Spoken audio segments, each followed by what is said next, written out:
आणि ओबीसींमध्ये भ्रम निर्माण करण्याच्या फंदात कुणी पडू नये, ओबीसींविरुद्ध बोगस ओबीसी लढाई सुरू झाली आहे। लक्ष्मण हाके यांनी पत्रकार परिषदेतून हा हल्लाबोल केलाय। आम्ही चर्चा करू, आंदोलनाची दिशा ठरवू, असंही हाकेंनी स्पष्ट केलंय। स्टेट बॅकवर्ड कमिशनच्या प्रत्येक प्रशासकीय विभागाच्या कमिट्या बनलेल्या असतात। त्या फील्डवरती जातात, त्या तिथला अभ्यास करतात, शासन प्रशासनाचे रिमार्क्स घेतात, त्यांचं लिटरेचर तपासलं जातं, त्यांचं सोशल सगळ्या बॅकवर्डनेस तपासला जातो आणि त्यांची जी काही मागणी आहे ती व्हॅलिड काही इनव्हॅलिड हे पाहिलं जातं आणि मग ती शासनाकडे शिफारस होते आणि मग शासन त्याची अंमलबजावणी करते।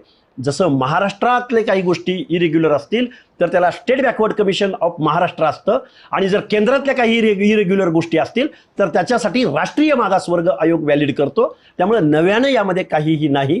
त्यामुळे महाराष्ट्रातल्या ओबीसीमध्ये भ्रम पैदा करण्याच्या फंदात कुणीही पडू नये।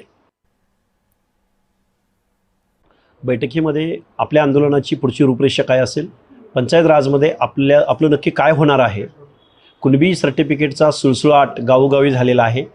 मग आता लढाई Kunbi certificate, bogus Kunbi certificate विरुद्ध ओबीसी, ओबीसी विरुद्ध ओबीसी का कुणबी विरुद्ध कुणबी, म्हणजे बोगस कुणबी विरुद्ध बोगस कुणबी, म्हणजे कशा पद्धतीने पंचायत राजमधलं प्रतिनिधित्व ओबीसीचं संपणार आहे, या वास्तव परिस्थितीवरती आम्ही आजच्या बैठकीमध्ये चर्चा करणार आहोत आणि आंदोलनाची रूपरेषा ठरवणार आहोत।